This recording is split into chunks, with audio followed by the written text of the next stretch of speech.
नमस्कार। ईस्टर ईसाई धर्म के सबसे महत्वपूर्ण त्योहारों में से एक है। ईस्टर को क्रिसमस के बाद सबसे बड़ा त्योहार माना जाता है। ईस्टर को यीशु के कब्र से उठने की यादगार के रूप में मनाया जाता है। इसी से जुड़ी देखिए हमारी ये पूरी रिपोर्ट। ईसाई धर्म की मान्यताओं के अनुसार गुड फ्राइडे के तीसरे दिन यानी रविवार को ईसा मसीह फिर से जीवित हो गए थे। उस दिन को ईस्टर संडे या ईस्टर डे के रूप में मनाया जाता है।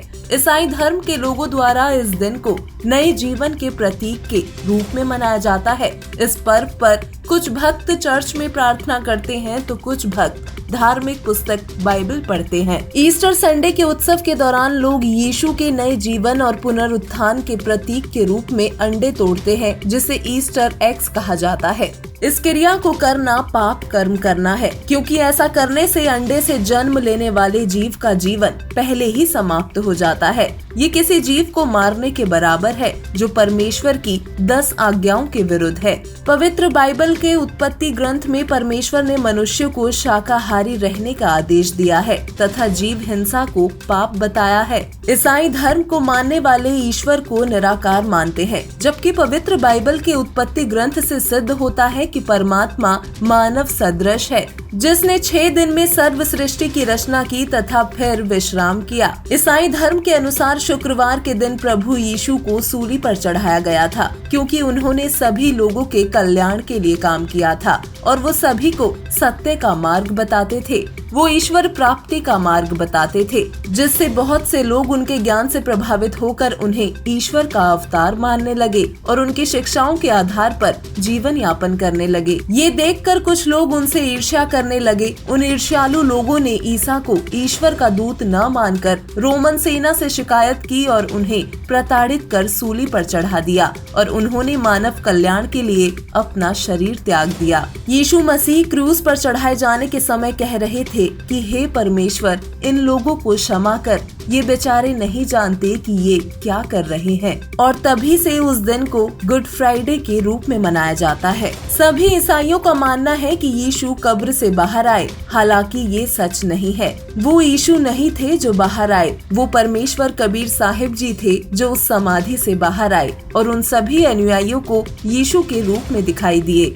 ये जानना महत्वपूर्ण है कि हम सभी एक सर्वशक्तिमान सर्वोच्च कबीर साहिब की संतान हैं। सर्वशक्तिमान सर्वोच्च प्रभु ने ये दिव्य कार्य ये सुनिश्चित करने के लिए किया कि यीशु के अनुयायियों का भगवान में विश्वास कम न हो। इसमें कोई संदेह नहीं है कि जीसस की दर्दनाक मौत को देखने के बाद उनके अनुयायियों और अन्य लोगों का ईश्वर पर से विश्वास उठ गया होता।